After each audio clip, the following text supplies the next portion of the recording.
Mr. I Talk the SEC. Scott Moore from I Talk SEC Radio and the Jay Barker Show in for his regular Monday look back at the weekend prior, the good, the bad, and the ugly of college football in the Southeastern Conference. Good morning, Scott. You ready to roll? Yes, sir, man. Good talking to you, Gary. Week 2, man. Let's get into it.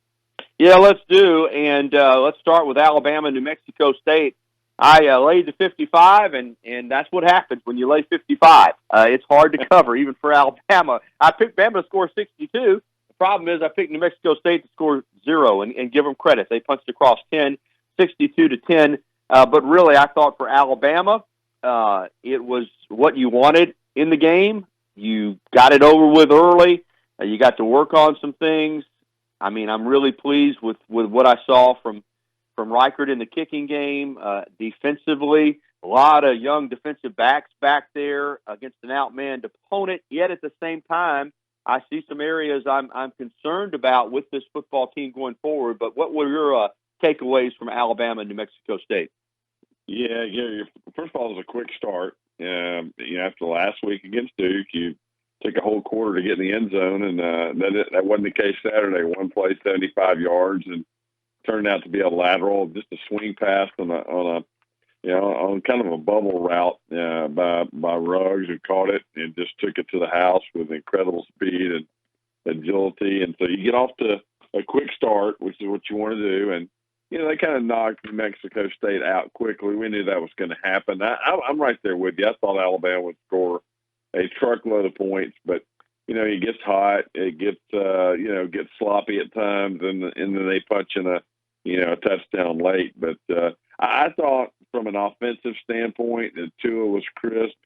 I thought the receivers played extremely well. I thought the defense played well, and then typically, as we've seen, really throughout Nick Saban's career in the second game of the year, a little sloppiness kind of takes place, but I think that had a lot to do with where the kick was, the heat, the weather.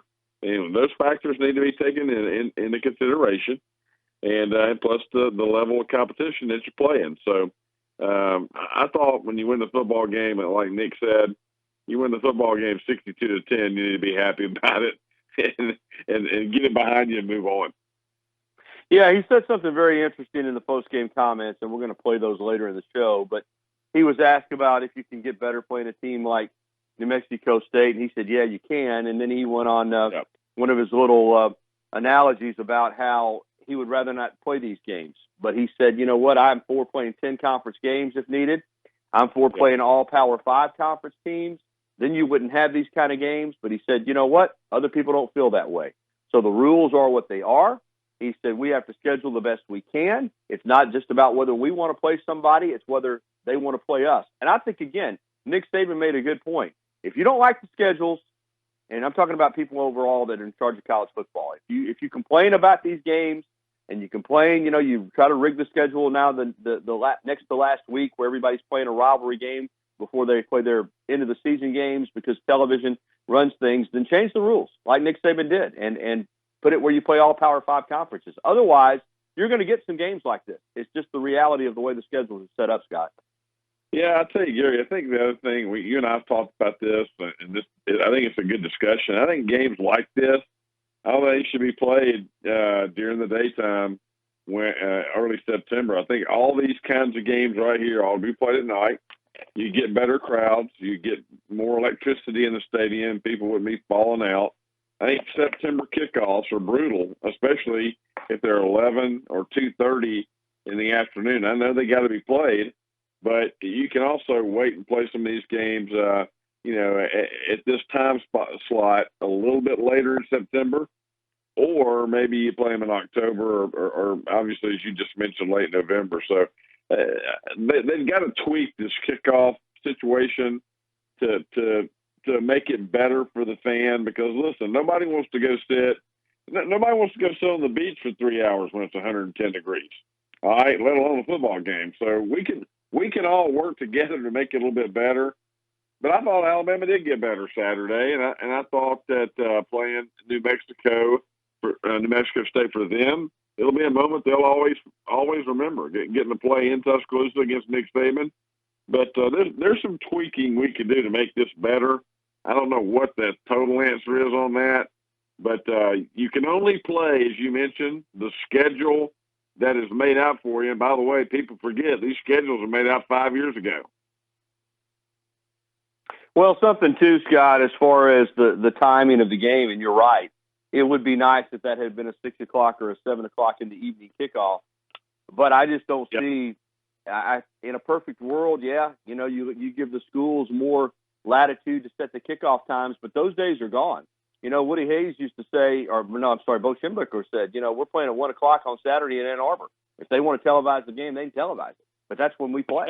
Right. We're not moving it. But those days are gone. TV sets the schedule. You make a deal with the devil. I said this Saturday night when I was on Mick Gillespie and Mark Burnett's show. You make a deal with the devil, and you take the kickoff times out of your hands.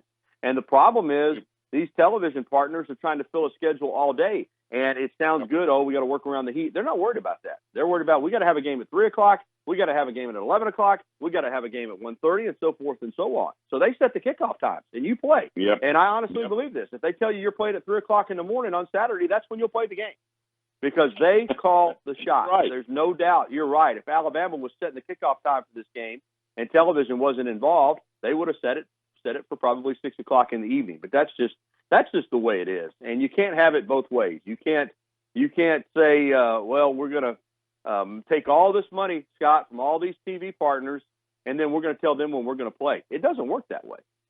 Nope, it doesn't. But I do think, as smart as these people are, they're pretty dang smart, that, everybody's talking about how we can improve attendance, how we can make the game better, and what can be done to do it. Well, it's pretty simple to me. Get together. When you get together at the end of the year and you start making all the TV plans, just do some tweaking. I'm talking about early September ball games. That's all I'm talking about. I think everybody enjoys the 2:30 and 11 o'clock kicks when you get to October. It's a beautiful time of the year, and nobody complains about that. So I just think they need to address early in the season, afternoon kickoffs when it's 98 degrees. Because listen, Gary, it's like this. It's like this every September in the Southeastern Conference and around anywhere in the South. You play a game on a Saturday, the first week of September, it is hot as blazing. Very rarely do you get a perfect day. So I think they just need to address that and try to figure out a way that's better for the fans and for everybody. And I think that would help make the game better and solve your attendance issues and other things. But you're right. Got to play it when it's dictated. That's just the nature we live in. But these people are smart enough where they can also make some enhancements to the game to make it better for everybody, too. All right, Scott, the stakes are higher beginning this Saturday in Columbia against South Carolina. Alabama goes on the road for the SEC opener. It is the 2:30 CBS Central Time kickoff. It's going to be hot in Columbia as well. I mean, I was there in 2010, and I'm going to tell you, that was a steam bath that day. And I've said this, Scott, and I'll say it again. I've been to all the stadiums. I have not yet been to College Station, and I've not been to Missouri. And even though I've been to Fayetteville for basketball, I've never seen a game there in Fayetteville. But every other SEC stadium I've been at. And that day in Columbia, South Carolina, I'd put it up against anyone I've ever been to. Auburn, LSU, Athens, you name it. That was a tough place to play. And this South Carolina team isn't as good as that South Carolina team, but they are coming off a little confidence builder. They hung 72 on Charleston Southern. Helinski, the freshman quarterback, came in and played great. It is on the road for Alabama, so it's going to be a new environment for a lot of these young players and freshmen that have never played a true road game. Kind of go ahead and set the stage for what you're expecting on Saturday afternoon there in South Carolina. Yeah, Gary, you and I talked a lot about this game back in May on the show, and then revisited it some in June. And South Carolina doesn't have Jake Bentley, but they do have Ryan Helinski, who had a great start the other day. And by the way, Ryan Helinski is an outstanding football player, and everybody kind of knows his backstory. If you don't, go research that. But he's a very, very good quarterback. He's going to see things Saturday though that he's never seen as a college quarterback. Coverages, blitz packages. He's going to have some moments of confusion Saturday. But South Carolina played a whole lot better than they did against North Carolina. 20-9. Game slip away from them 2 weeks ago. But they're tough at home. You're right. I've been there a couple of times to Columbia. It's a great atmosphere. Their crowd is enthusiastic. It's a loud place to go to a game, and you got to take care of business. You can't let them or that crowd hang around and give them a shot, because they certainly play to the crowd up there as well as any home team I've seen. So Alabama's more talented. Alabama's better at every position, but you got to go play well. And we've talked about this all summer, Gary. You can't go up there and not get any push on the offensive line. You got to get more continuity there, run the ball better. I think South Carolina is going to have a very difficult time keeping up with Alabama's receivers and trying to, trying to do something to slow Tua down. But I think we all want to see Alabama run the ball better, and they ran it. And they ran it well Saturday. This is an SEC defense. This is an SEC team. We need to see push on the offensive line, better protection at the quarterback position. The offensive line trying to find the right combinations there. I think the defense is in a good spot right now, but we've got to see some push on the offensive line, particularly early in the ball game against South Carolina on Saturday. All right, it is time to take a time out here on the Gary Harris Show. We're going around the SEC. Alabama, about a 24-point favorite in that game Saturday at Columbia. When we come back, we'll look back at some other games, of course, the Texas-LSU contest and the South Carolina A&M game, as well as the implosion that's going on in Knoxville. And, boy, I tell you what, if it doesn't turn around, and Tennessee should win this coming weekend, but if it doesn't turn around in a hurry for Jeremy Pruitt, you're starting to wonder if he'll make the season there in Tennessee. All right, we'll have much more with Scott Moore, a couple of more segments on our look back at the SEC weekend and our look ahead to weekend number 3 when we return here on the Gary Harris. Alabama blew out New Mexico State 62-10. Scott Moore with us for his weekly visit, looking at the good, the bad, and the ugly from the SEC. Scott, let's recap a couple of the really big games from the conference, and we'll start with A&M and Clemson. The good news for those that liked A&M in this game is they covered. They got a touchdown late to make it 24-10, but in reality, and I was at the Alabama game, but trying to follow it and then watching back the highlights, I don't want to say they were manhandled because that's not accurate, and defensively I thought they played really well, give them credit for hanging in there. But offensively this year, unlike last year in College Station, Texas A&M couldn't generate anything against that Clemson defense. And I said this earlier in the show, I think Brent Venables is the finest defensive coordinator in the country. It's amazing to me that Jeremy Pruitt can get a job in the SEC. Will Muschamp can continue to get jobs, and nobody hires Brent Venables. But this Clemson team, I've got to say this, Scott, right now, in my opinion, they are the best team in the country. And we're only, into week 3, but I would vote them number 1 if I had a vote ahead of Alabama. I think they're the most complete team. And with what they did Saturday, stymieing that Texas A&M offense, I thought that Brent Venables' defense, with an entirely new defensive front, made a statement in the game. They did. I watched the entire game, Gary, and saw everything that happened in it. And for one thing, Calamon was really off from a just an accuracy standpoint. And I think A&M had 8 drop balls. 5 of those would have been first downs in the ball game to continue drives. And then I got to be honest with you, the heat really got to Texas A&M Saturday. It totally shocked me. It was 98 degrees of kickoff up there. Heat index at 105, and I thought, well, Texas A&M will be fine. Texas heat's one thing, and everybody else heat is another. And I really thought that Texas A&M from a physicality standpoint would hold up. They did not. And Calamon battled cramps most of the second half. Threw a pick at the 5-yard line going in. It would have made the game closer. Just made a bad read and a bad throw. And Trevor Lawrence made an incredible throw off a run to the left side, threw back against his body down to Justin Ross, who made a great catch in the end zone. And Clemson just kind of went through and does what it does. They A&M kind of took away the run a little bit, especially from Travis Etienne, and they made Etienne more of a receiver. So Clemson got all of its weapons involved Saturday. Kind of did what it wanted. They controlled the game from start to finish. But A&M, I think Jimbo, if you ask him, they didn't give their best effort Saturday. Clemson has a lot to do with that, but this was not the Texas A&M team I thought we'd see Saturday from a long shot. So you're right. Right now, most complete team in the country, offense, defense, special teams, is the Clemson Tigers, no question about it. Yeah, and if you're an A&M fan, then that's unfortunate that with all that was at stake, A&M didn't give its best effort. But you made a key statement there. Clemson did have a lot to do with that. They're really, really good. And now that they've gotten past A&M, the reality of it is, Scott, for Alabama, you got to take care of your own business and not worry about what they do. At the same time, it's looking more like if you make the playoff, you're headed out to Scottsdale, Arizona, because Clemson is going to get first choice. And if they don't lose a game, they're going to be in Atlanta for that college football semifinal. So We'll see what happens in the ACC. But the grind in the ACC is different from the grind in the SEC, and Clemson looks like they're going to get back. LSU at Texas, interesting game. I did get to watch most of that one because it was Saturday night, and I've seen the fans coming out. You know, the Alabama-LSU rivalry is pretty big, and Bama fans talking about, well, yeah, LSU's offense is better, but look at their defense. Well, I've said this before, Scott. We've seen it with Alabama. That's the byproduct. You win 45-38.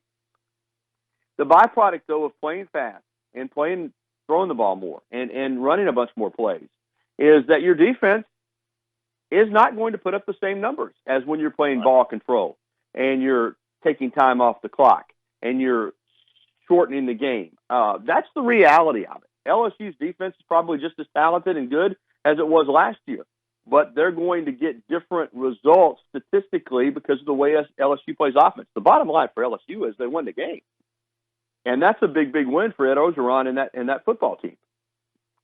Gary, the first time in LSU history Saturday night something occurred. It was three wide receivers with 100-yard games. Never happened in the history of the school. That tells you all you need to know right there. LSU has playmakers. They were kind of dormant last year because of the offensive scheme that they ran, 3 yards in a cloud of dust. They're more talented. They protected the quarterback well. Burrow had guys open all night. And listen, Ed Orgeron's best hire was probably bringing in Joe Brady as the passing game coordinator for the New Orleans Saints. We've heard about him all year. We've now seen him play 2 ball games, and Burrow has been outstanding. He's been accurate. He's tough. He's hard-nosed, and he is a winner, man. And they finally got them a quarterback that they feel really, really good about. And it's made a big, big difference. So, listen, Ed Orgeron's recruited well in Baton Rouge, and their talent level really showed up Saturday. They're great on the back end, especially in the secondary. They had great players at every position group. On defense, they got stretched Saturday night because you're right, it was a track meet. And LSU had to keep coming back and answering. I thought Sam Ellinger probably played the best game of his career the other night, and threw a beautifully executed touchdown pass that got dropped in the first quarter. Then Texas comes back 4th and 1 and don't make it. They had 2 shots inside the 5-yard line. That's 14 points they missed out on in the ball game that were critical for Texas. Just absolute momentum killers. But Texas, listen, they're not back from a physicality standpoint or an athleticism standpoint yet. But to go in that environment, to play that well, every time they got pushed to the limit, every time Texas made the game interesting, LSU answered. And they didn't only just answer, they answered with a big explosive play every single time. Give LSU credit, man. That was one of the biggest wins they've ever had, maybe the biggest under Ed Orgeron. And now LSU, we talked about this too, Gary. I felt like if LSU got by that test, they'll be undefeated when they go to Tuscaloosa. And it's going to be a confident team. They got Auburn at home now. They got Florida at home now. And LSU looks every bit the part as one of the best 4 or 5 best teams in the country right now. All right, let's get to Auburn. They went over Tulane 24-6, and offensively didn't do a ton. Did enough. Bo Nix, 19 of 37 for 207 yards, touchdown. That touchdown came to Will Hastings, who I have to tell you, and I know you know where I'm going. He reminds me so much of Hunter Renfrow. You just watch him. You watch him operate. Always open. Yeah, 5 catches for 75 yards and a touchdown. They didn't run the ball great. Boobie Whitlow, 23 carries for just 96 yards. Cam Martin, 10 for 32. But defensively, they played like we had expected this Auburn defense to play. They were dominant. They shut Tulane down. This could have easily been a ball game. Tulane had some opportunities to get down into the red zone and get some points, and Auburn turned them away every time. And McMillan, the quarterback, had a miserable day against that Auburn defense. So Auburn flexed its muscles on defense. Offensively, minus the nice fourth quarter against Oregon, this is an offense that hasn't done a lot so far through 2 games. Yeah. Scott? Yeah, they've got to find continuity as a wide receiver, and also Bo Nix has got to get more comfortable. First start at home, probably had more jitters this week than he did last week, playing at home in Auburn, and with all the expectations now. But this game kind of went, Gary, like you and I probably thought it would. I thought Auburn may struggle a little bit. Emotional game last week. It was also very emotional in the stadium Saturday night with the tribute that they did to Rod Bramlett, which I thought was fantastic. And the only difference is this is a pretty good, actually pretty good Tulane team, but they're challenged offensively, and I think Auburn knew that, and it kind of took away everything that they tried to do from an offensive standpoint. And it was just a workmanlike effort, and it went just about like we thought. Auburn wins the ball game. You get that win. You kind of move on. You learn a little bit. They'll turn the page really quickly from this ball game as they get ready for a meat grinder coming up. Man, Auburn's schedule, it is absolutely brutal moving forward, and they know more than anybody they've got to play better if they're going to try to accomplish what they're setting out to do this year. All right, Scott Moore with us. We're breaking down the SEC from this past weekend. The game over in Oxford, I think it was to avoid the SEC West cellar, and Ole Miss gets the win. I just have to tell you, from what little bit I saw of that game, Arkansas is horrible. Again, just horrible. I mean, Chad Morris doesn't know what he wants to do. Quarterback, they got a couple grad transfers in. It's back and forth. It's just, I mean, they scored a couple of touchdowns in the fourth quarter to get their numbers up to 17. But I tell you what, and Ole Miss, listen, they're defensively, they're much better. Ole Miss is much better on defense. They were much better a week ago against Memphis.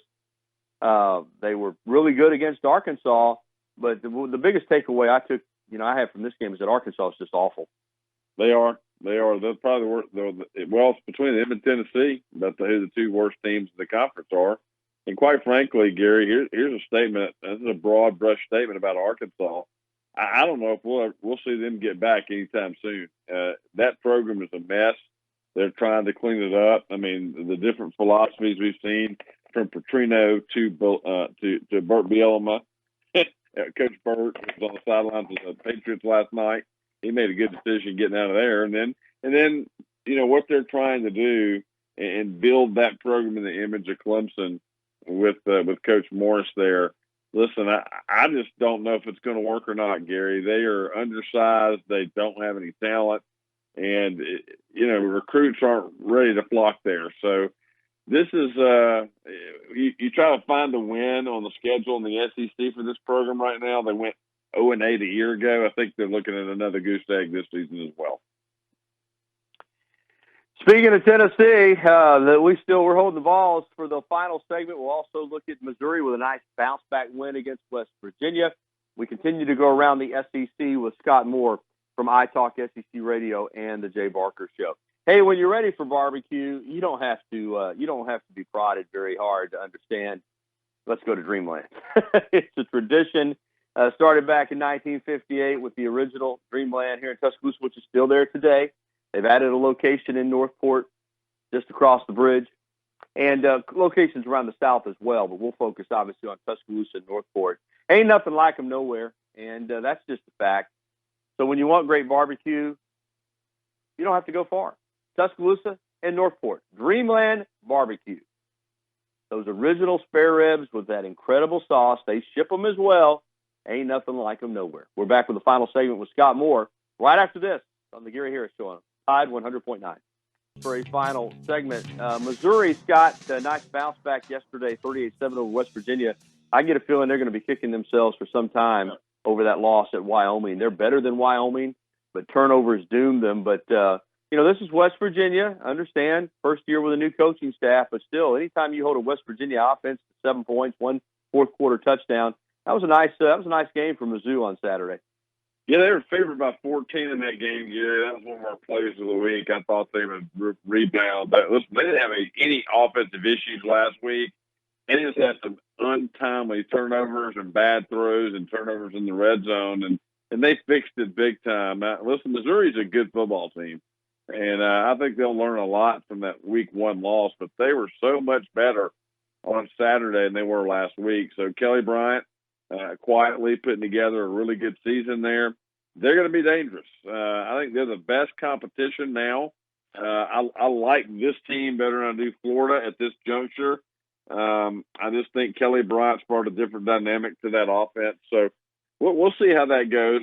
Florida's got to go to Missouri, and Georgia's got to go there as well. So this is going to be very interesting to see how Missouri rebounds. And but they still have a shot at a 9-win season, and a chance if they can get this bowl ban, if they can get the vote on that to go their way, might could go to a bowl this year. But they're still going to have something to say in that league on that side of the SEC East for sure this year. All right, let's get to Tennessee. Yep. They're up 13-3 at half at home over Brigham Young. Brigham Young had lost the week before. Tennessee coming off the loss to Georgia State, and you thought, well, at least they're going to bounce back and beat a decent Brigham Young team. Didn't happen. BYU was able to force overtime late, and then in the OT, they win it 29-26. Now, Tennessee played better. There's no doubt about that. But at the end of the day, they lost at home again. And I'm telling you, Scott, I mean, you've been around these programs. We followed college football for a long time. Once the fan base loses confidence, say what you want. It's tough. It's tough for a head coach to build a program once the fan base has lost confidence. And I'm telling you what, they have already lost confidence in Jeremy Pruitt and the staff. They have. Gary, I picked BYU to win that game on Friday. I just thought that they were probably more physical than Georgia State, more veteran. That's the average starting age for a BYU player is 21.4 years. They're an older team. They're a more mature team, and they've been around a long time. And it took them a while to get going. But let's be honest, Tennessee was in control of this game on 2 different occasions. Made bad throws, bad reads, bad plays, and just let BYU back in the ball game. But when you've got a team backed up, 16 seconds to play in the ball game, you're in a 3-deep man-to-man defense, and that means you got 3 guys that are in the back end. They're 25 yards down the line of scrimmage, and you go, okay, no matter what happens here, everything in front of you is fine. Do not let anybody get behind you. And lo and behold, they get a receiver that gets behind everybody, and you get a 49-yard gain on a play that should have never happened. That was a major bust in that situation, and that's on the coaches and it's on the players. You just cannot let a play like that happen in that kind of defense, for one. And so, it wasn't a prevent defense. Everybody knows what you do. You put 3, a corner, a safety, and another corner, and both are on the boundary, and one's in the middle of the field, and you just go, don't let anything get behind you. I mean, tackle the guy if you have to. But he got behind them, gets in field goal range, and Tennessee just flat blew that ball game. And you're right about the fan base there and everybody else. That may have been the one that pulls the curtain down on this season. Tennessee needed these 2 wins to try to get to 7 or 8 wins this year with the rest of their schedule. Gary, that looks impossible now. They play better teams going forward. I mean, the next month of the season is absolutely brutal. Florida, Georgia, Alabama on the schedule in the next 6 weeks. It doesn't look good for Tennessee. And This program, Gary, is at a point now which, you and I have watched this forever. You and I, the last 30 years, this program is in a situation right now, Gary, quite frankly, it may never get back in our lifetime. It really may not. They got a long way to go just to be competitive in this conference, and it's just not on everybody's radar about let's get a bunch of 5-star recruits to go there and fix this, because that's what it's going to take is talent. That roster's got to be overhauled in the worst way, and the only way to do that is to recruit like Kirby Smart and Nick Saban are recruiting. Gary, I don't know what they're going to do in Knoxville, but it doesn't look good. Not only this year, it doesn't look good for about the next 5 years either. Well, they had a schedule that was set up to go 3-0 at home. Georgia State, BYU, and now Chattanooga. And God forbid, if they don't beat Chattanooga, it'd be over 4 games. Now, they're going to beat Chattanooga. Chattanooga's awful. But Gary, did you happen to see what Furman also did to Georgia State? They were down 20-3 and came blowing back in that ball game and ended up winning. So Furman kind of destroyed Georgia State on Saturday. So listen, that loss last week, the magnitude of that loss, that is a loss that should have never happened under any circumstances. I don't care if there's somebody in the stands. That loss against Georgia State should never happen, and they, quite frankly, may never recover from that. Yeah, well, if they don't beat Chattanooga next Saturday, he just go ahead and load up the U-Haul because he'll be out of there. So you say this, and there's really no must-win game. This is a must-win game. Tennessee had better beat Chattanooga because you think it's embarrassing now. My gosh. All right, we're wrapping up with Scott Moore.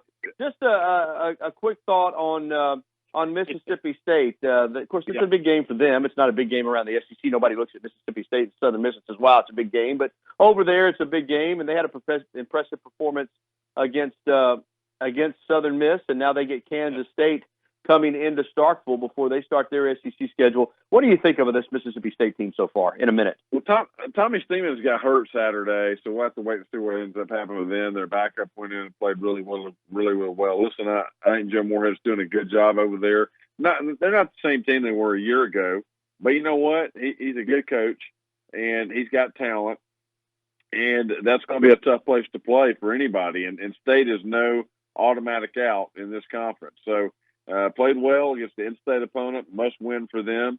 And they're going to get ready for I think they're going to cause some problems for a lot of people in this conference this year. They're a good football team, Gary. Absolutely a good football team. All right, Scott, tell the listeners how they can, of course, every Monday you're with me, but this is just a primer for your day ahead in radio. You've got a lot. You'll be doing a lot of talking for the rest of the day. Yeah, I'll be traveling today, but we'll be on.